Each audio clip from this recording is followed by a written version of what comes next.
అధ్యాయము 20వ వచనం.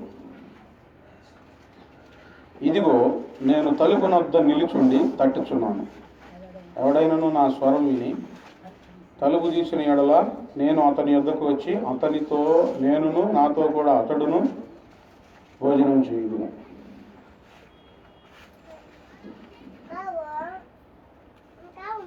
యేసు ప్రభువారు హృదయం అనే తలుపు వద్ద నిలుచొని తడుతూ ఉన్నాడు. ఎవరి తలుపు తడుతూ ఉన్నాడు? ఎవరి తలుపు తడుతూ ఉన్నాడు? తలుపులు మూసేసుకున్నవాడు తలుపులు తడుతూ ఉన్నాడు. తలుపులు తెరిచి ఉంచితే ఆయన లోపలికి, హృదయం లోపలికి వచ్చి అతనితో నేను, నాతో అతను కలిసి మేము భోజనం చేస్తాం.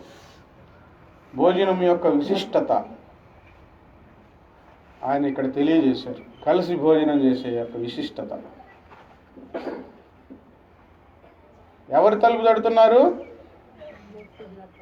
ఎవరు తలుపులు మూసుకున్నారో వాళ్ళ తలుపులు తడుతూ ఉన్నారు. అందరి సంగతి ఏమో కానీ దైవారాధనకు వస్తూ దేవుని వాక్యం వింటూ పాటలు పాడుతూ దేవుని ఎడల ప్రేమ కలిగి ఉన్న మీ తలుపులు మూయబడి ఉన్నవా, తెరవబడి ఉన్నవా?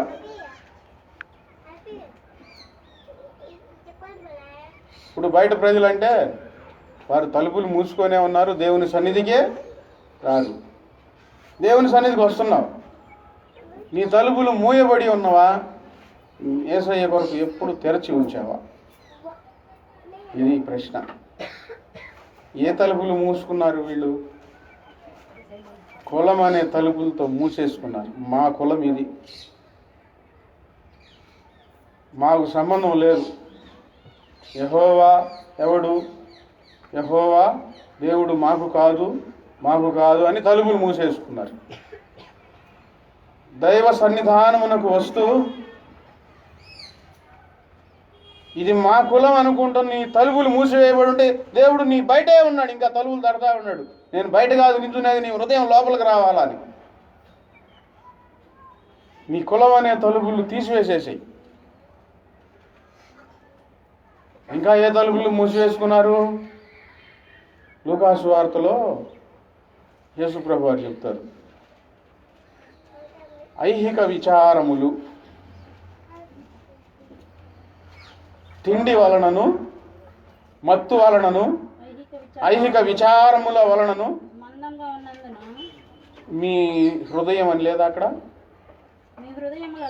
మీ హృదయములలో ఒకవేళ తిండి వలన, మత్తు వలన, ఐహిక విచారము వలన మందంగా ఉన్నందున. ఒకటేమో కులం అనే తలుపులు వేసేసుకొని ఉన్నారు, అవి తీసేసేయాలి. ప్రభువా నీవే నాకు దేవుడవు, నీవే నాకు చాలిన వాడవు, తీసివేసేసాయి. రెండవది ఏంటి? దేవుని సన్నిధానంలోనికి వచ్చే పిల్లల్లో జరిగే పొరపాట్లు. తిండి వలనను, మత్తు వలనను, తిండి అనే తలుపులు వేసేశారు. యేసు ప్రభు వారేమో నేను హృదయం లోపలికి వచ్చి నాతో మీరు, మీతో నేను భోజనం చేయాలి అని ఆశపడుతూ ఉంటే వీళ్ళు ఒక్కళ్ళే తింటా, నువ్వు బయట నించో. యేసు ప్రభు వారిని బయట నెప్పెట్టి ఈ తిండిలో పడిపోయారు.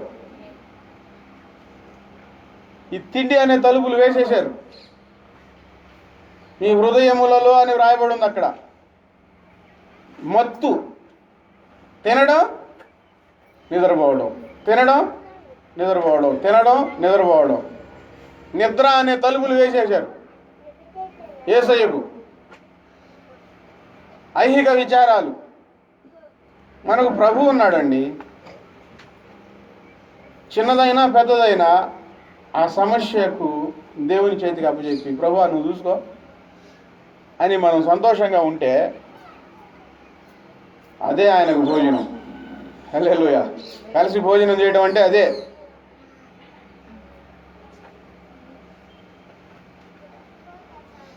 ఇప్పుడు నేను మీ ఇంటికి వచ్చాను అనుకోండి, ఒక ఉదాహరణ చెప్తున్నాను. నన్ను బయట నిలబెట్టి భోజనం చేస్తూ మీరు నాతో మాట్లాడగలుగుతారా? మాట్లాడగలుగుతారా? ఏం చెప్పు మాస్టర్ గారా అని చక్కగా తింటా భోజనం చేస్తా, మీరు మాట్లాడగలుగుతారా? మనుషులకైతే విలువిస్తారు, యేసయ్యకి మాత్రం విలువ ఇవ్వరు. ఒక అబ్బాయి ఉన్నాడు, ఎక్కడ కనబడినా నువ్వు ముందు భోజనం చేయి, దా ఇంటికి రా భోజనం చేయి, నువ్వు వదిలిపెట్టినా నేను ఊరుకోను అని అంటాడు.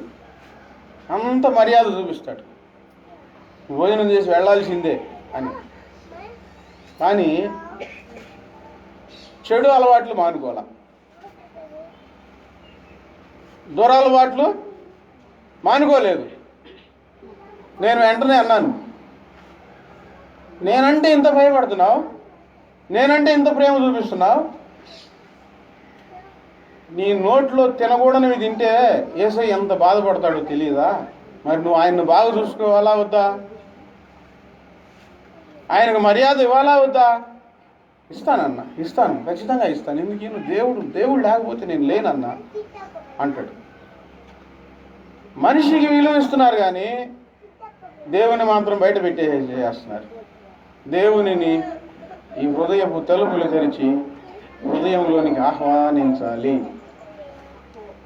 ఏ తలుపులు? ఒకటేమో చెప్పండి, ఒకటేమో కులం అనే తలుపులు, రెండోది తిండి, మత్తు, ఐహిక విచారాలు. ఈ ఎవరిలో ఉంటేవి? దేవుని నమ్మని వారి గురించి చెప్పలేదు ఈ మాటలు, దేవుని నమ్మిన వారి గురించి. ఐహిక విచారాలనే తలుపులు వేసేసుకొని నువ్వు ఒక్కదానివే బాధపడతా కూర్చున్నావు. చింత అనే తలుపులు వేసేసి, దిగులు అనే తలుపులు వేసేసి నువ్వు ఒక్కదానివే బాధపడతా కూర్చున్నావు. ఆయనేం బయట నిలబడి తలుపు తీయి, నేను వస్తాను, నేను ఆ సమస్య గురించి నేను చూసుకుంటాను, తలుపు తడతా ఉన్నాడు.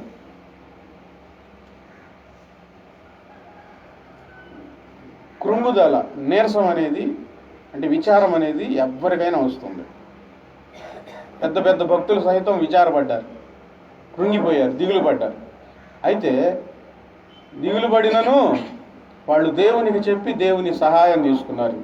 దేవుడు వచ్చాడు వాళ్ళ సమస్యలోనికి, ఆ సమస్యలు పరిష్కారం చేసి వీరికి సంతోషాన్ని ఇచ్చారు. అదే కలిసి భోజనం చేయడం అంటే.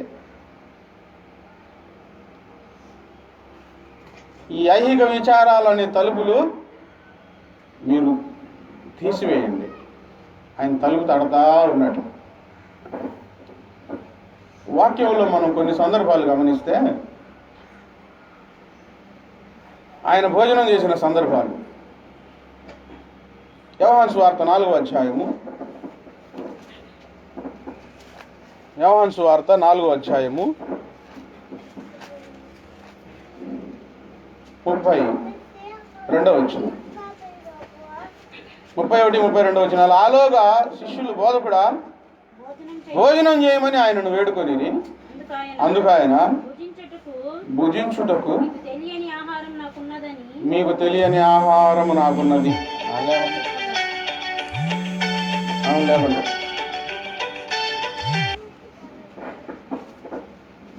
భుజించుటకు మీకు తెలియని ఆహారము నాకుంది. ఏ భోజనం గురించి ఇక్కడ చెప్పారు? యేసు ప్రభు వారు ఆయన స్వరం ఎవరు వింటారా, ఆయన మాట ఎవరు వింటారా అని వెతికి వాళ్ళ దగ్గరకు వెళ్ళి ఆయన మాటలు చెప్తూ ఉండేవారు. ఆ రోజుల్లో సమరయ స్త్రీ గురించి ఇక్కడ వ్రాయబడి ఉంది. ఆమె జీవితం చెదిరిపోయింది.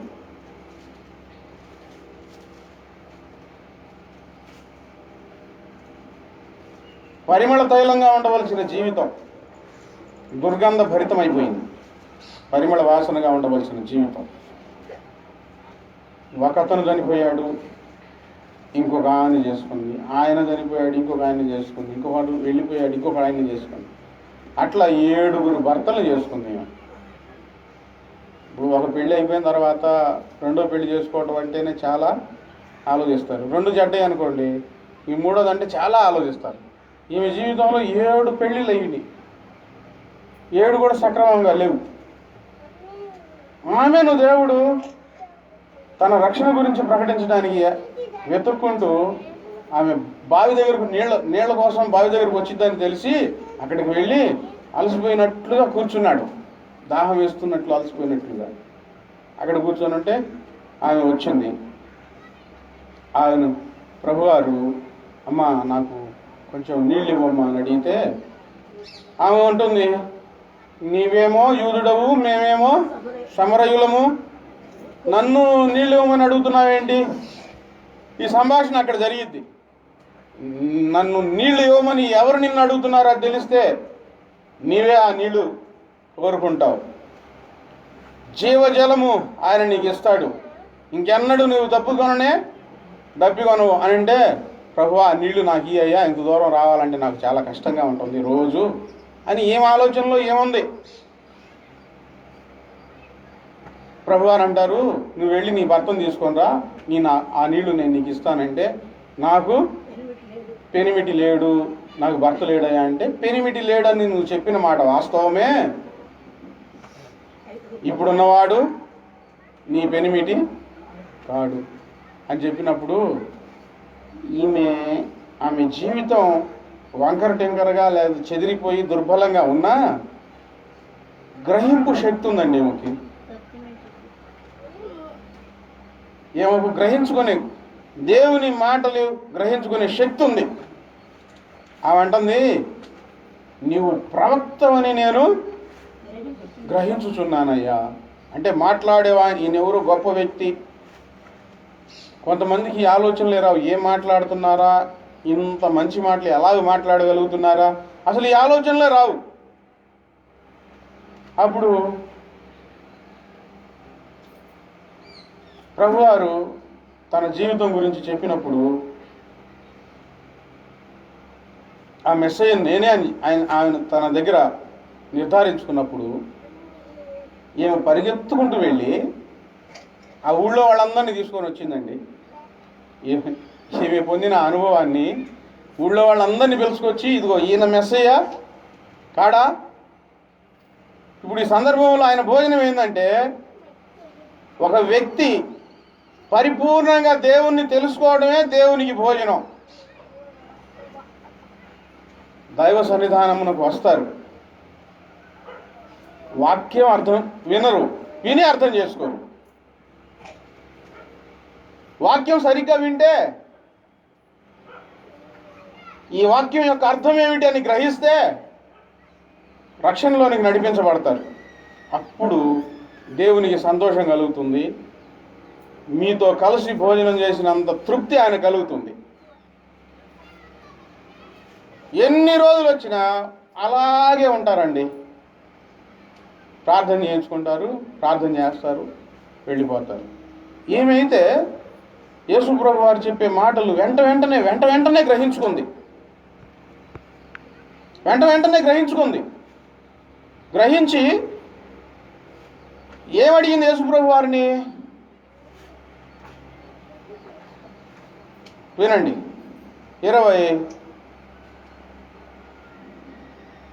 25వ వచనంలో, ఆ స్త్రీ ఆయనతో, క్రీస్తు అనబడిన మెస్సయ్య వచ్చునని నేను ఎరుగుదును, ఆయన వచ్చినప్పుడు మాకు సమస్తమును తెలియజేయనని చెప్పగా, యేసు, నీతో మాట్లాడుచున్న నేనే. దేవుని గురించి తెలుసు, యేసుప్రభు వారి గురించి తెలుసు. యేసుప్రభు వారు సిలువలో చనిపోయాడు, సమాధి చేయబడ్డాడు, 3వ దినమున తిరిగి లేచాడు. ఈ బయట వరకు ఈ మాటలు హృదయంలోనికి ఆహ్వానించే శక్తి లేదు. నిజమే, యేసుప్రభు వారు చనిపోయాడు, సమాధి చేయబడ్డాడు, మరలా తిరిగి లేచాడు, ఒప్పుకుంటారు, ప్రార్థన చేయించుకుంటారు, కానీ పరిపూర్ణమైన స్థితిలోనికి రారు. ఈ సంగతిని హృదయంలోనికి చేర్చుకోవాలి. ఏమవుతుంది? హృదయము పరిపూర్ణత చెందుతుంది, దేవుని వైపుకు మళ్ళుతుంది. నా కొరకు యేసుప్రభు వారు చనిపోయాడు, పశ్చాత్తాపం వస్తుంది, మారు మనసు కలుగుతుంది, తెలుసు యేసుప్రభు వారు సిలువలో చనిపోయాడు, కన్య అయిన మరియ గర్భంలో ఆయన జన్మించాడు, సిలువలో చనిపోయాడు, సమాధి చేయబడ్డాడు, తిరిగి లేచి. ఇంతవరకే ఈ మాటలు బయట హృదయాన్ని తడుతూ ఉంటాయి అన్నమాట. ఏమికో తెలుసు యేసుప్రభు వస్తాడని తెలుసయ్యా, ఆయన వచ్చి మాకు సమస్తం చెప్తాడనంటే యేసుప్రభు వారు చెప్పారు, నీతో మాట్లాడుచున్నది ఆయన ఎదురే పెట్టుకుంది. ఆయనని ఆమెకు తెలియదు, ఆయనే అని ఆమెకు తెలియదు. నేనే అని చెప్పిన వెంటనే ఆమెలో భయం కలుగుతుందండి. వెంటనే ఏం చేసిందంటే ఒప్పుకుందండి, ఆహ్వానించింది. నిజంగా నీవే క్రీస్తు అన్నట్లుగా పరిగెత్తుకుంటూ ఊళ్ళోకి వెళ్ళింది. ఇంతలో శిష్యులు వచ్చి అయ్యా భోజనం చేయమని అడిగితే, భుజించుటకు వేరొక ఆహారము నాకు కలదు, భుజించడానికి వేరొక ఆహారం నాకుందంటే శిష్యులకు అర్థం కాదు. ఒకవేళ ఏమేమన్నా పెట్టిందేమో, ఆయన ఎక్కడన్నా ఈరొచ్చాడేమో. ఆయన ఆహారం ఏంటి? ఈ దేవుని గ్రంథంలో ఉన్న మాటలు పరిపూర్ణంగా నువ్వు అర్థం చేసుకోవాలి. సత్యాన్ని ఉన్నది ఉన్నట్లుగానే నువ్వు గ్రహించాలి. ఆమె గ్రహించింది. ఈయన యేసుప్రభు వారు కాకపోతే, ఈయన క్రీస్తు కాకపోతే నా జీవితం అంతా ఎలా చెప్పగలిగాడు అని ఊర్లో వారందరికీ చెప్పింది. ఈయన క్రీస్తు కాడా, నా జీవితం గురించి మొత్తం చెప్పాడని ఆయన నమ్మిందండి. దేవుని వాక్యం వింటానే ఉంటారు, ఏం వింటారో అర్థం కాదు. ఎందుకంటే మనసు పెట్టి వినరు. మనస్సు పెట్టి వింటే యేసుప్రభు వారు ఏమై ఉన్నాడో మనకు చాలా బాగా అర్థమవుతుంది. అందుకని వాక్యం చెప్పేటప్పుడు చాలా జాగ్రత్తగా ఉండాలి. ఈమె అంగీకరించడం ఒక వంతు అయితే, ఈమె అంగీకరించడం కాకుండా ఆ ఊర్లో వాళ్ళందరినీ యేసుప్రభు వారి దగ్గరికి నడిపించింది. హల్లెలూయా. మీకు అర్థమైతే, యేసుప్రభు వారు అంటే ఏందో మీకు అర్థమైతే మీరు మౌనంగా ఉండలేరు, చెప్పకుండా మౌనంగా ఉండలేరు. ఇంకొకరిని దేవుని దగ్గరికి నడిపిస్తారు. నాతో మాట్లాడిన దేవుడు, నిజంగా మాట్లాడే దేవుడు ఉన్నాడు రా, మన పాపాలు పరిహరించిన దేవుడు ఉన్నాడు రా, పాపాలు పరిహారం అయినాయి, పరలోక భాగ్యం కలిగింది ఇక్కడ యేసయ్య దగ్గర రాని మీరు ఇంకొకరు నడిపించుకుంటూ వస్తారు, తీసుకొస్తారు. మౌనంగా ఉండలేరండి. ఇంకంతే. నువ్వు వెళ్ళు, నువ్వు చెప్పు, దేవుని గురించి చెప్పు. ఎంత చెప్పినా వాళ్ళ హృదయంలో లేనిది వాళ్ళు వెళ్ళి బయట చెప్తారా? చెప్పగలుగుతారా? చెప్పలేరు. ఇక్కడ యేసుప్రభు వారు తృప్తిగా భోజనం చేశాడు. ఆయన కడుపు నిండింది. ఆమె నమ్మింది కాకుండా నలుగురిని నడిపించింది. ఆమె నమ్మి అంతవరకే మౌనంగా ఉన్నట్లయితే సగం భోజనం. సగం భోజనం చేసి ఎవరైనా తృప్తిగా ఉంటారా?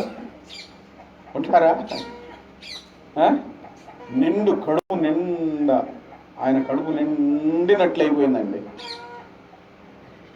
ఇప్పుడు సహజంగా బయట సామెతలు చెప్తా ఉంటారు, పిల్లల్ని చూసుకొని కడుపు నిండినట్టు ఉందమ్మా, అన్నం తినకపోతే ఏమైందిలే అంటే వీళ్ళు శారీరకమైన భోజనం చేయలేదు, కానీ ఆ పరిస్థితులు చూసి వీళ్ళు కడుపు నిండినంత సంతోషం వచ్చింది. యేసుప్రభు వారు ఆ భోజనం చేయలేకపోయినా వారు రక్షణ పొందితే, ఆ ఊరి వారు ఆమె ద్వారా రక్షణ పొందితే కడుపు నిండా భోజనం చేసినట్లు అయిపోయింది ఆమెకి. నేను భుజించుటకు వేరొక ఆహారము నాకు కలదు. యేసుప్రభు వారు మార్తా మరియమ్మ ఇంట్లోకి వెళ్ళారు. మార్త ఆయనకు మంచి భోజనం పెట్టాలని చాలా కష్టపడుతుంది. ఇంట్లో మంచి మంచి వంటకాలు చేస్తూ ఉంది. ఆమె చెల్లెలు మరియమ్మ అయితే యేసుప్రభు వారి పాదాల దగ్గర కూర్చొని ఆయన మాటలన్నీ వింటా ఉంది. మార్త ఆలోచన ఏంటి? యేసుప్రభు వారికి మంచి భోజనం పెట్టాలి. ఈమె తలుపులు మూసేసింది. ఏ తలుపులు? సొంత ఆలోచన, సొంత కష్టపడుతుంది యేసుప్రభు వారి కోసమే, కానీ అది దేవునికి అంత ఇష్టమైనది కాదని ఆమెకు తెలియలే. ఏదైనా వండి తృప్తిగా ఆయన భోజనం పెట్టాలా అనే ఆలోచనతో కష్టపడతా ఉంది. మరియమ్మేమో ఆయన పాదాల దగ్గర కూర్చొని వింటా ఉంటే, ఈయన ఆకలి పట్టించుకోవడం, ఆయన మాటలు వింటా ఉంటే ఇంకా అలసట లేకుండా ఆయన చెప్తా ఉన్నాడు దేవుని రాజ్యం గురించి. దేవుని రాజ్యం గురించి యేసుప్రభు వారి దగ్గర బైబిల్ గ్రంథంలో తప్ప ఇంకెక్కడ మంచి విశ్లేషణ అనేది దొరకదు. మీరు చెప్పండి, మీకు తెలిసినంత దేవుని రాజ్యం గురించి బయట తెలియని వ్యక్తులకు మీరు చెప్తా ఉన్నారనుకోండి, మీకు నీరసం రాదు, ఆకలి అనిపించదు. ఎందుకంటే ప్రతి వారు తెలుసుకోవలసిన సత్యం ఇది, సర్వలోకము విని నమ్మవలసిన సత్యం ఇది. అందుకని మీకు తెలిసిన దాన్ని ఆతృతతో మీరు చెప్తారు. ఇక ఆ సమయంలో ఆకలి నీళ్లు అని ఏమి పట్టించుకోరు. మరి యేసు ప్రభు వారు ఆ దేవుని రాజ్యం గురించి, దైవ మర్మాల గురించి మరియమ్మ వింటా ఉంటే ఆయన ఎంత చెప్తా ఉన్నాడు, అలసటే లేదు. ఆయన చెప్పే కొన్ని ఆయన కడుపు నిండుతుంది. ఈమె వినే కొన్ని ఆయన కడుపు నిండుతుంది. ఈ సంగతి మార్తకు తెలియదు. మంచి భోజనం ఆయనకు పెట్టాలి. దేవుని పిల్లలుగా మీరు దేవుని సన్నిధానంలో కూర్చొని జాగ్రత్తగా ఎంత వింటా ఉంటారో అంత ఆయనకు భోజనం పెట్టిన వాళ్ళు అవుతారు. హల్లెలూయా. కుటుంబ ప్రార్థనలు పెట్టుకున్నప్పుడు, ఎక్కడైనా మీటింగ్లో పెట్టినప్పుడు, పెళ్ళిళ్ళు పెట్టుకున్నప్పుడు అందరి ప్రార్థన ఎప్పుడైపోయింది, ఎప్పుడు భోజనం చేద్దాం అన్నట్లుగా ఉంటారు. చెప్పే వాక్యం వినరు. వాక్యం కూడా ఎలా వింటారు? ఈయన తొందరగా ఆమీనని వెంటల్లా అట్లా ఊగొడితే తొందరగా ముగిస్తాడు అని. యేసు ప్రభు వారు ఆశ ఏంది? ఆయన చెప్పిన మాటలన్నీ మీరు జాగ్రత్తగా వినాలి. ఏ ప్రార్థన పెట్టుకున్నా మనం దైవత్వం గురించి, దేవుని రాజ్యం గురించి, యేసు ప్రభు ప్రేమ గురించి మనం తెలుసుకోకుండా ఈ భోజనాలు వండుకొని తిని మనం కడుపులు నింపుకున్నాయి అనుకోండి, ఆయన ఆకలవుతా ఉండదు. అట్లా వీళ్ళు నా మాటలు వినలేదు సరిగ్గా, ఆయన ఆకలితో ఉంటాడు. జాగ్రత్తగా ఆయన మాటలు మనం వింటే, ఆ ఏమి విన్నామో అది నేర్చుకొని వాటిని పాటిస్తూ ఉంటే యేసు ప్రభు వారి కడుపు నిండుతుందండి. అక్కడ సంతోషం కలుగుతుంది. లూకాసు వార్త 19వ అధ్యాయంలో యేసు ప్రభు వారు జక్కయ్య ఇంటికి వస్తాడు. జక్కయ్య ఇంటికి ఎందుకు వచ్చారు? యేసు ప్రభు వారిని చూడాలని జక్కయ్య ఎంతో ఆశపడతాడు. ఆయన పొట్టివాడు. చుట్టూ ఉన్న జనం ఈ జక్కయ్యని ఆయన దగ్గరకు వెళ్ళనీయకుండా చేస్తారు. లాభం లేదులే అనుకొని ఆయన ఆ దారిలో వస్తున్నాడని తెలుసుకొని ముందుగా పరిగెత్తుకుంటూ వెళ్ళి మేడి చెట్టు ఎక్కి మేడి చెట్టు మీద కూర్చొని అక్కడ పైనుంచి ఆయన యేసయ్యను చూడాలా అనుకొని ఆశతో చూస్తూ ఉంటాడు. ఈ సంగతి ఎవ్వరికీ తెలియదు, ఒక్క యేసు ప్రభు వారికి మాత్రమే తెలుసు. హల్లెలూయా. ఆయన హృదయాంతరంగములను ఎరిగిన దేవుడు. ఈ చుట్టూ ఉన్నది ప్రజానికానికి తెలియదు జక్కయ్య మేడి చెట్టు ఎక్కాడని. జక్కయ్య పేరు యేసుప్రభు వారికి ఎవరు చెప్పలేదు, కానీ ఆయన పేరు కూడా తెలుసు యేసుప్రభు వారికి. ఇప్పుడు మనం ఇక్కడ కూర్చొని ఉన్నామా, మన పేర్లు ఎవరు ప్రభు వారికి చెప్పాల్సిన అవసరం లేదు. ఆయన ప్రత్యక్షమైతే మన పేరు పెట్టి ఆయన పిలుస్తాడు. ఆ చెట్టు దగ్గరికి వెళ్ళి ఆయన పైకి చూసి, జక్కయ్య దిగిరా, ఈరోజు నేను నీ ఇంట నుండాలి. సంతోషంతో వచ్చాడండి. ఆయన ఇంట్లో నుంచి చేర్చుకున్నాడు. ఇంటికి వెళ్ళిన తర్వాత ఏం జరిగింది అక్కడ? భోజనం పెడతారా పెట్టరా? భోజనం పెడతారా పెట్టరా? ఖచ్చితంగా ఆయన భోజనం విందు చేసి ఉంటాడు యేసు ప్రభు వారికి. హల్లెలూయా. కొంతమందికి ఆతిథ్యం ఎలాగివ్వాలో తెలియదు, అసలు తెలియదు. ఇంటికాడికి వెళ్ళడం, ఏంది వచ్చావు అంటారు. వాళ్ళు తెలియక అలాగంటమే ఏంది వచ్చావు అంటారు. వాళ్ళు ఏదైనా చెప్పారనుకోండి, సరేలే ఇప్పుడు ఏందంట అంటారు. ఆతిథ్యం అంటే ఏంటి? రండి, కాళ్ళు కడుక్కోండి, కూర్చోండి, కొంచెం ఏదైనా తినండి. ఈ సందర్భం యేసుప్రభు వారు నేను వస్తాను అన్నప్పుడే వెంటనే ఇంటికి వెళ్ళి అన్నీ రెడీ చేయించుంటాడు, చక్కగా భోజనం పెట్టుంటాడు యేసుప్రభు వారికి. దానికంటే ప్రాముఖ్యంగా ఆయన ఏమన్నాడు ఇంటికి వెళ్ళిన తర్వాత, అయ్యా ఇంతకాలం అన్యాయంగా సంపాదించిన ఏదైనా ఉంటే 4 గంటలు అది పేదలకు నేను ఇచ్చేస్తాను ప్రభువా అని అన్నాడండి. వెంటనే యేసు ప్రభు వారి నోట మాట వచ్చింది, ఈయన అబ్రహాము కుమారుడు. కడుపు నిండింది యేసు ప్రభు వారికి. ఎప్పుడు? జక్కయ్య మారు మనసు పొందినప్పుడు. హల్లెలూయా. మారు మనసు పొందినంత కాలం యేసు ప్రభు వారిని నువ్వు ఆకలితోనే ఉంచుతున్నావు. జక్కయ్యకి యేసు ప్రభు వారు చెప్పలా, ఇంత డబ్బు నీకు ఎట్లా వచ్చింది, ఎట్లా సంపాదించావు, తప్పు కదా, ఎవరికైనా ఇచ్చావు అని చెప్పలా. ఆయనంతటికి ఆయనే ఆలోచించుకొని, ఇదంతా నేను అన్యాయంగా సంపాదించాను కదా, నాకెందుకు, దేవుడు నా ఇంటికి వచ్చాడు అంతే చాలు అనుకొని యేసు ప్రభు వారితో చెప్పాడు, నేను 4 రెట్లు సంపాదించిన 4 రెట్లు నేను పేదలకు పంచుతానయ్యా. అది దేవునికి కావాల్సింది. అది అన్యాయపు సిరి అనేది ఏది నీ ఇంట్లో ఉండకూడదు. ఒకవేళ అలా జరిగిందనుకో, యేసు ప్రభుతో నువ్వు చెప్పి ప్రార్థన చేసుకొని, ప్రభువా ఇక నుంచి నేను ఏది అన్యాయంగా నేను చేయనని ఎప్పుడైతే నువ్వు ఒప్పుకుంటావో అప్పుడు దేవుడు నీతో కలిసి భోజనం చేస్తాడు. నువ్వు దాచిపెట్టుకున్నంతకాలం తలుపులు వేసుకున్నావు. నీతిగా యథార్థంగా కష్టపడి నీ చేతులతో కష్టపడి మంచి పని చేసి కష్టపడింది అది నీ సొత్తు అవుతుంది, దేవునికి సంతోషం. జక్కయ్యకి ఎవరు చెప్పలేదు. జక్కయ్య మారు మనసు పొందాడు. ఇక్కడ మంచిగా ఉండాలి, ఈ అన్యాయంగా వచ్చింది 1 రూపాయి కూడా నా దగ్గర ఉండకూడదు. అది దేవుని కడుపు నింపింది, సంతోషం ఇచ్చింది. ఆయన అంటున్నాడు, ఈ ఇంటికి రక్షణ వచ్చి ఉన్నది. దేవుడు భోజనం చేయడం అంటే గొర్రెల్ని మేకల్ని కోళ్ళని కోసి ఆయనకి భోజనం పెడతాం కాదు. ఆయన మాట వినాలి, ఆయన చెప్పింది వినాలి. మరియమ్మ వలె, జక్కయ్య వలె మీకై మీరు మనసులు మార్చుకొని మంచిగా జీవించడం ప్రారంభించాలి. మరి ఒక చోట లూకా సువార్త 7వ అధ్యాయం 36వ వచనంలో ఒక సందర్భం ఉంది. లూకా సువార్త 7వ అధ్యాయం 36వ వచనంలో ఇక్కడ జరిగిన సందర్భం ఏంటంటే, యేసు ప్రభు వారు సువార్త చేస్తూ ఉంటే ఒక అతను ఎందుకు ఆయనకు ఆలోచన వచ్చి, అయ్యా వచ్చి భోజనం చేయ్యా. నేను కొన్నిసార్లు బయట వీధుల్లో ఒక్కడిగానే వెళ్ళి వీధి స్వార్థ చేశాను. ఇప్పుడు వెళ్ళట్లేదు. వీధి స్వార్థ చేసేటప్పుడు ఒకళ్ళు విని మంచినీళ్ళు తెచ్చి ఇచ్చారు. అయ్యా కొంచెం మంచినీళ్ళు తాగి చెప్పయ్యా అన్నారు. హలో ప్రైజ్ లార్డ్, మాట్లాడుకో బాగా.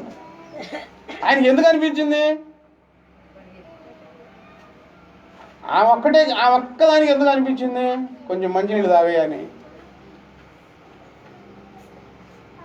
కొంతమంది ఆలోచనలు మంచిగా ఉంటాయి. కొంతమంది విని వాళ్ళ దాన్ని వాళ్ళు వెళ్ళిపోయారు. కానీ ఆ మాత్రం మంచినీళ్ళు తీసుకొచ్చి కొంచెం మంచినీళ్ళు తాగయ్యా అంది. నాకు చాలా సంతోషం కలిగింది. ఈ నా అవసరత ఆ సమయంలో అరిసి ఆ గొంతు సరిగ్గా రాకపోతుంటే కొంచెం మంచినీళ్ళు తాగి చెప్పానంది. అలా ఈయన కూడా యేసుప్రభు వారికి భోజనం పెట్టాలి అని అనుకున్నాడు. ఎందుకు అనుకున్నాడో ఒక మంచి ఆలోచన వచ్చింది, ఇంటికి తీసుకొని వెళ్ళాడు. యేసుప్రభు వారు ఆయన ఇంట్లోకి వెళ్ళి కూర్చొని భోజనం చేస్తూ ఉన్న సమయంలో ప్రభువారు అక్కడ ఉన్నారని పాపాత్మురాలైన స్త్రీకి తెలిసింది. ఆమె వచ్చి ఇక వచ్చిన కాడి నుంచి ఎక్కడుందంటే యేసయ్య పాదాల దగ్గర ఉందండి. కింద కూర్చొని ఆ కాళ్ళ దగ్గర ఏడుస్తూ ఆ కళ్ళ నీళ్లు ఆ పాదాల మీద పడుతూ ఉంటే ఆ వెంట్రుకలతో ఆ నీళ్లు తుడిచేసి అత్తర్తో రాసి ముద్దు పెట్టుకుంటా ఉంది పాదాలను. యేసయ్య పాదాలు ముద్దు పెట్టుకుంటా ఉంటే ఈ భోజనానికి పిలిచిన పెద్ద ఆయన ఆమెను చూసి మనసులో అనుకున్నాడు, ఈయన ప్రవక్త అయితే, ఈయన దేవుడు అయితే, ఈయన గొప్పవాడైతే ఆయన ముట్టుకున్న ఏమెవరో ఆయనకు తెలుసుకుంటాడు కదా అనుకుంటున్నాడు. మనసులో అనుకుంటా ఉన్నాడు. ఎందుకంటే అంటు అనేది ఉండేది. ఇప్పుడు బ్రాహ్మణులకు ఉంది అంటు. ఆ రోజుల్లో పాపం చేసే వాళ్ళని వేడంగా ఉంచుతారు. వాళ్ళు తాగను కూడా తాగరు. ఈయన పాదాలు ముట్టుకుంటుంది కదా, ఈ స్త్రీ ఎవరో ఈయన గ్రహిస్తుంచాళ్ళే అని మనసులో అనుకుంటా ఉన్నాడండి. వెంటనే ఆయన పిలిచి, సిమోను అని పిలిచి, అమ్మా చెప్తున్నా నేను పిలిచి ఒక ఆయన ఒక అతనికి ఒక 5 రూపాయలు ఇచ్చాడు, ఇంకొక ఆయనకి 50 రూపాయలు ఇచ్చాడు, లేకపోతే 500 5,000 అనుకున్నాం. ఇచ్చాడు, వీళ్ళిద్దరినీ క్షమించాడు. అందులో ఎవరు ఎక్కువగా ఆ బాకీ ఇచ్చిన ఆయన ప్రేమిస్తారు అని అడిగాడు. మీరు చెప్పండి. ఒక ఆయనకి 500 ఇచ్చాడు, ఒక ఆయనకి 5,000 ఇచ్చాడు. ఇద్దరు వదిలేసి పోండి అని అన్నారు. ఎవరు ఎక్కువగా ప్రేమిస్తారు? 5,000 క్షమాపణ మాఫీ అయిపోయినాయి కదా, 5,000 ఇచ్చిన ఆయన ఎక్కువగా. ఇదే సమాధానం యేసు ప్రభు వారికి ఆయన చెప్పాడు. అప్పుడు ప్రభువారు అంటారు, నువ్వు నన్ను భోజనానికి పిలిచు, కాళ్ళు కడుక్కోవడానికి నీళ్ళు ఇవ్వలేదు. యేసు ప్రభు వారు పట్టించుకోకుండా వచ్చి భోజనం చేశారు అక్కడ. ఇప్పుడు చెప్తున్నారు, ఆ రోజుల్లో రక్త సంబంధులు, బంధువులు, అతిథులను నుదిటిన ముద్దు పెట్టుకునే ఒక ఆచారం ఉంది. అదేంటంటే ప్రేమకు సూచన. నీ ఇంటికి నేను వచ్చాను, కాళ్ళు కడుక్కోవడానికి నీళ్ళు ఇవ్వలేదు, తున్నుగుడ్డ ఇవ్వలేదు, నన్ను నువ్వు ముద్దు పెట్టుకోలేదు అంటే ఈయన భోజనానికి పిలిచాడు కానీ, భోజనం చేయరా అని పిలిచాడులే కానీ, ఆయన మనసులో చేయవలసిన మర్యాద యేసుప్రభు వారికి చేయలేదండి. అది తెలుసు, ఆయనకి అలా చేయాలని తెలుసు, కానీ చేయలా. ఎందుకో తెలుసా? గర్వం. నేను చూడు, నా స్తోమత చూడు. ఈ తలుపులు వేసేసుకొని ఉంటారు కొంతమంది. యేసుప్రభు వారు అవన్నీ పట్టించుకోకుండా పిలిచాడుగా, సరే భోజనం చేసి వెళ్ళిపోదావాలి అని చెప్పి ఆయనే తగ్గించుకొని భోజనం చేస్తా ఉన్న సమయంలో జరిగిన సందర్భం ఇది. ఇప్పుడు భోజనానికి పిలిస్తే మర్యాద కూడా చేయాలిగా. అమర్యాద అనే తలుపులు వేసేసుకొని ఉంటారు కొంతమంది. గర్వం, ఒక రంగం చెప్తే కనిపించని గర్వం. ఇప్పుడు వందనాలు మనం ఎందుకు చెప్పుకోవాలి? దేవుని పిల్లల్లో ఒకటేమో తగ్గింపుకు సూచన, సమాధానంతో ఉండడానికి సూచన. తెలియని వాళ్ళు కూడా కొంతమంది పాష గారు వందనాలు అంటారు, పాష గారు వందనాలు అని చెప్తారు. అదేంది మర్యాద, సంతోషం వేసి. ఆయనతో నాకేంటి, ఆయనతో నాకేంటి, పిలిచాను, వచ్చాడు, భోజనం చేయడం, వెళ్ళిపోవడం, అంతవరకే. ఈయన పరిస్థితి అలా ఉంది. ఆ పరిస్థితి సంగతి. ఈమె అయితే నీ ఇంటికి వచ్చినప్పటి నుండి కన్నీళ్లతో నా పాదాలు కడుగుతుంది. మామూలు నీళ్లు కాదు అవి, మినరల్ వాటర్ ఇప్పుడు తయారు చేసే మిషన్లు వచ్చినాయి. కన్నీళ్లు తయారు చేసే మిషన్లు ఉన్నాయా? కొబ్బరి నీళ్ళు కూడా తయారు చేస్తారు కొన్ని రోజులు అయితే. కన్నీటి యొక్క విలువ అది. కన్నీళ్లతో నా పాదాలు కడుగుతుంది. అత్తరుతో వాటిని తడిపి పదే నా పాదాలు ముద్దు పెట్టుకుంటా ఉందయ్యా. ఎంత తగ్గించుకుందో. ఆమె పాపాలన్నీ క్షమించవేయబడ్డాయి. ఈమె పాపాత్మురాలు కదా, నువ్వు చూస్తున్నావే, చిన్నచూపు చూస్తున్నావే. ఈమె పాపాలన్నీ నేను క్షమించి వేసేసా. నువ్వు చేయింది ఈమె చేసింది. ఈమె ఎక్కువగా నన్ను ప్రేమించింది. ఆ పరిసయ్యుడు పెట్టిన భోజనం వల్ల యేసుప్రభు వారికి తృప్తి కలగలేదులే కానీ, ఈమె తగ్గించుకొని తన జీవితాన్ని ధారపోసింది. యేసయ్య పాదాల వద్ద తగ్గించుకొని అంగీకరించింది యేసయ్యను. అప్పుడు ఆయన కడుపు నిండిందండి. దేవునికి స్తోత్రం. హల్లెలూయా. యేసుప్రభు వారంటే ఎన్నో అనుమానాలు, సందేహాలు, ఒక వింత మనిషిల వలె, ఒక క్రూరుని వలె ఇప్పుడు సృష్టిస్తూ ఉన్నారండి. వాళ్ళ మాటలు నమ్ముతూ ఉన్నారు. యేసుప్రభు దేవుడైతే ఆ దేవుడు ఎవరని వాదనలు రేపుతా ఉన్నారు. యేసుప్రభు దేవుడు కాదు అని అంటున్నారు. ఇదిగో యేసుప్రభు దేవుడని, ఆయన పాప క్షమాపణ అందించే మహనీయుడని నమ్మి ఆయన పాదాల సన్నిధిలో కన్నీటితో మనం ప్రార్థనలు చేస్తూ ఉన్నామే. ఆయన కడుపు నిండుతా ఉంటుంది. Praise the lord. యేసయ్య పేరిట భోజనం పెడితే ఏం ఉపయోగం?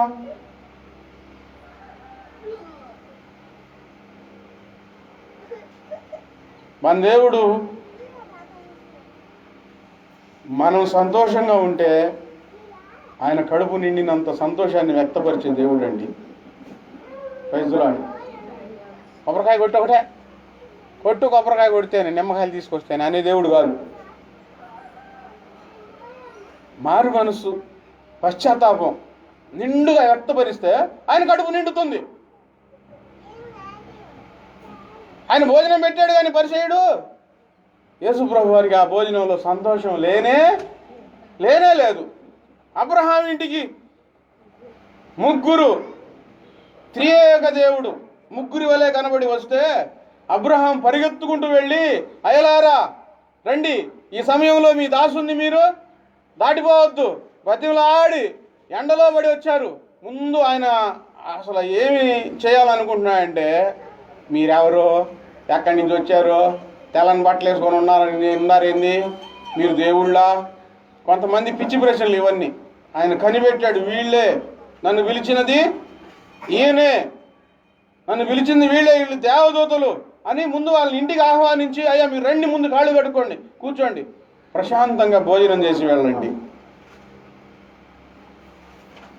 మీరు తినకుండా నన్ను దాటిపోవద్దు. మనం ఇచ్చే మర్యాద, మనం ఇచ్చే ఆహ్వానం ఆయన కడుపు నింపాలి. మరియమ్మ వలె దేవుని మాటలు వింటే దేవుని కడుపు నిండుతుంది.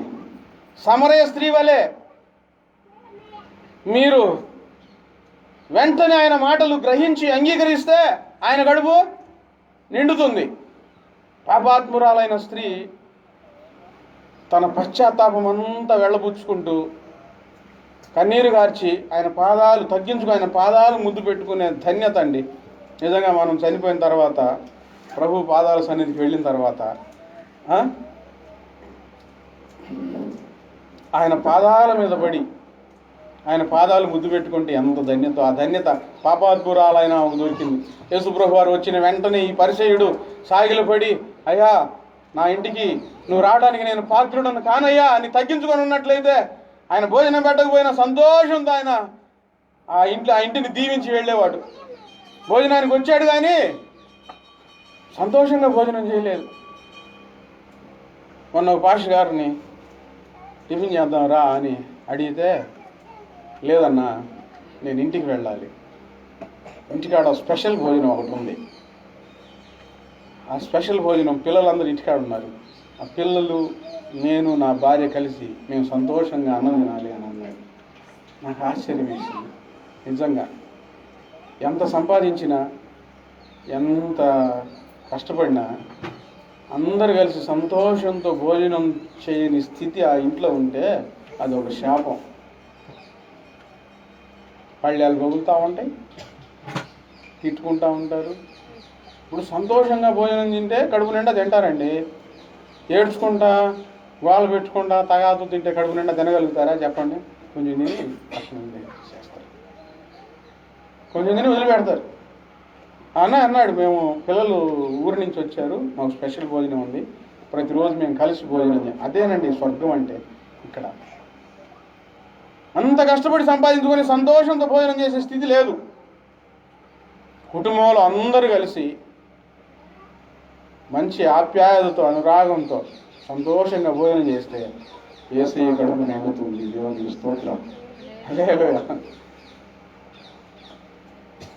సాతాను చెదరగొడుతుంది, దాన్ని చెరిపి వేసేసేస్తుంది. 3 రోజుల నుంచి ఇదే వాక్యం నా మనసులో ఉంటుంది. అలా మనసులో ఉన్న వాక్యమే నేను మీకు చెప్తా ఉంటాను ప్రతిసారి. 3 రోజుల నుంచి ఇదే వాక్యం నా మనసులో దేవుడు చూపిస్తా ఉన్నాడు, ఇదే చెప్పాలి అని.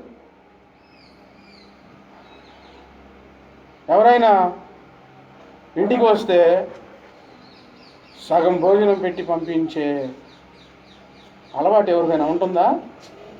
కడుపు నిండా తినయ్యా, ఇంకా కొంచెం తినయ్యా అంటారు కానీ కొంచెం తిని వెళ్ళిలే అని ఎవరన్నా చెప్తారండి? ఉన్నా లేకపోయినా కడుపు నిండి తినయ్యా అని అంటారు. దేవుని పిల్లలారా, మనం తెలుసో తెలియకో ప్రభువారిని ఈ పరిసయ్యుడు అవమానించినట్లు అవమానిస్తా ఉన్నాం. మార్త అనాలోచితంగా యేసయ్య కడుపు నింపాలని అనుకుంది, కానీ మరియమ్మ యేసయ్య కడుపు నింపింది ఆయన మాటలు విని. మార్త అయితే ఆయన కడుపు నింపలేకపోయింది, కడుపు మండింది యేసయ్య. ఎందుకు? నేను ఒక్కదాన్ని పని చేస్తుంటే నీకు చెప్పలేదా అని అడిగితే కడుపు మండింది ఆయనకి. కడుపు మండి నువ్వు అనేకమైన పనులు పెట్టుకొని విస్తారంగా ఆలోచిస్తూ ఉన్నావు అని అరిచారు. ఈమె అయితే ఉత్తమమైన దానిని ఏర్పరచుకుంది.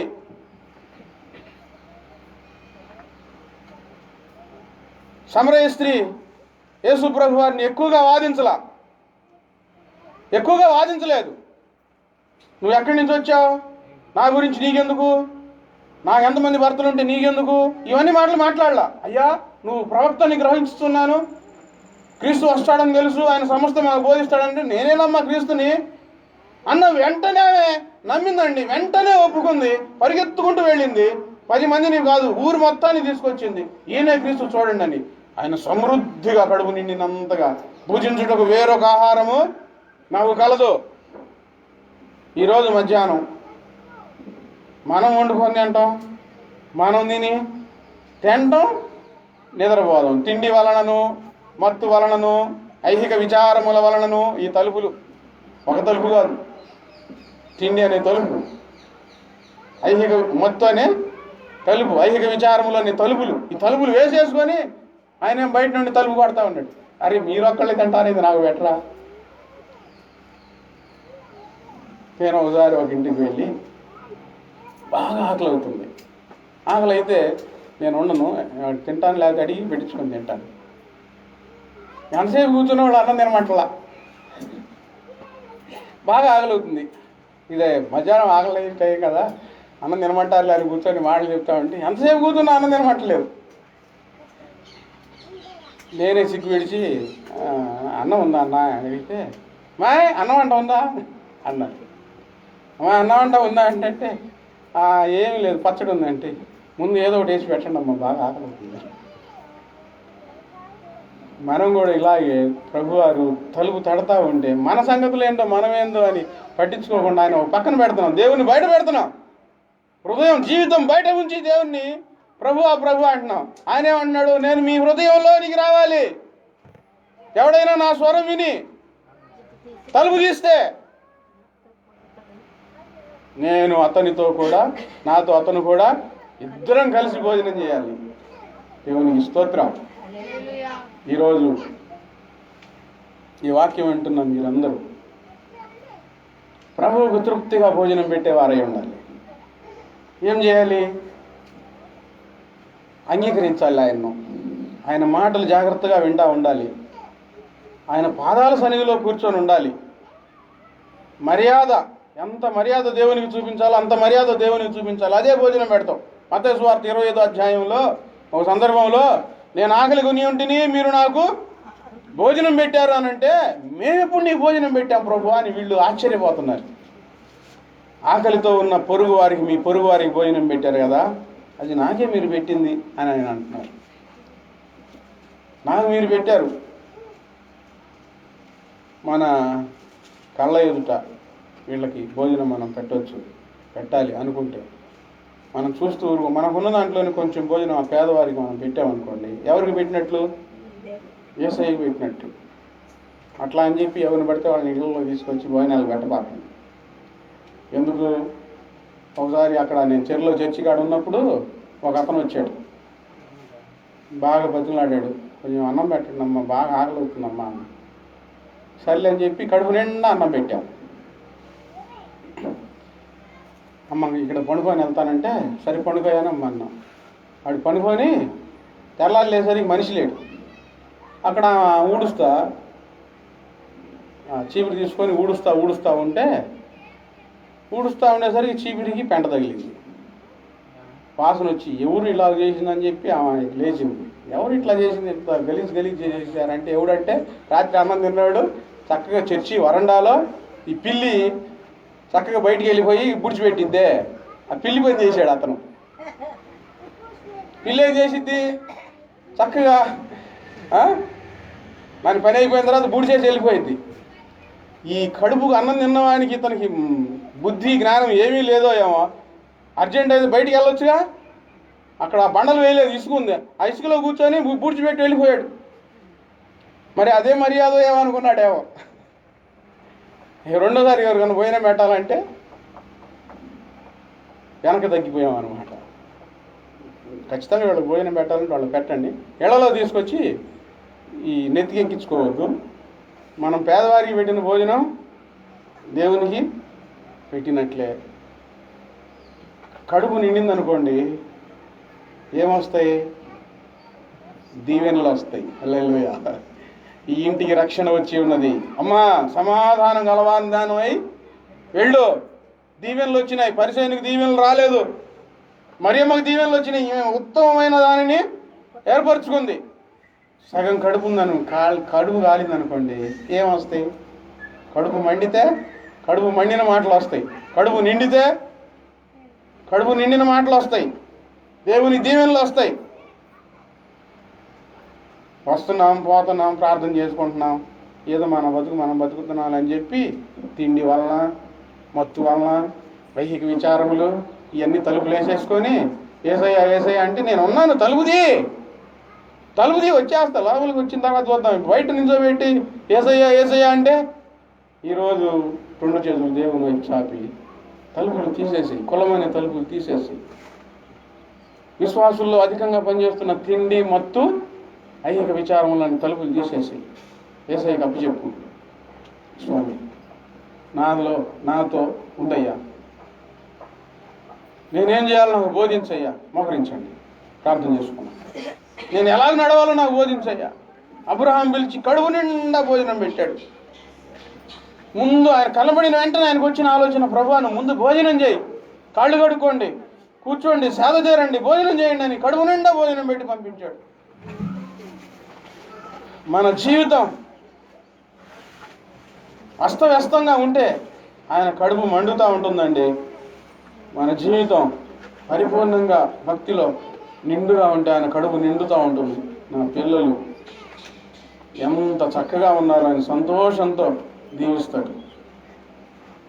ఈరోజు వచ్చిన ప్రత్యేకమైన ఈ వర్తమానం నువ్వు జాగ్రత్తగా గమనించి, ఆ సమరయ స్త్రీ మనుషులను తీసుకొని వచ్చినట్టు నువ్వు మనుషులను తీసుకొని వస్తున్నావా? నువ్వు నమ్మాలి, నువ్వు మనుషులను తీసుకొని రావాలి. అప్పుడు ఆయన కడుపు నిండుతుంది. నువ్వు నమ్మి ఊరుకుంటే ఆయన సగం కడుపు నిండినట్లే. మార్త ఇంటికి పిలుచుకొని వచ్చి ఆయన కడుపు నింపాలని చూసిందిలే కానీ ఆయన కడుపు మండింది. ఎందుకు? చేయవలసిన దాన్ని చేయలేదు. మొదట దేవుని పాదాల సన్నిధిలో కూర్చొని వినాలి. పాపాత్మురాలైన స్త్రీ ఆయన కడుపు నింపింది. పరాయవాని ఇంట్లో పరిసయ్యుడు ఆయన కడుపు నింపలేకపోయాడు. హృదయం అనే తలుపు నొద్ద నిల్చొని తలుపు తట్టు చూస్తున్నాను, ఎవడైనా నా స్వరం విని తలుపు తీసిన ఎడల నేను అతనితో, అతను నాతో కూడా భోజనం చేస్తాం. తండ్రి మీకు వందనాలు, స్తోత్రాలు. ఈ మాటలు దీవించండి అయ్యా. పిల్లలు ఉజ్జీవింపబడి నీ కొరకు పనిచేయనట్లు సహాయం చేయండి. మీరందరి హృదయాలలో బలమైన మీ ఆత్మకార్యం జరిగించండి. యేసయ్య నామంలో ప్రార్థిస్తున్నాము తండ్రి. ఆమేన్. అలాగే మోకరించి ప్రార్థన చేసుకుంటూ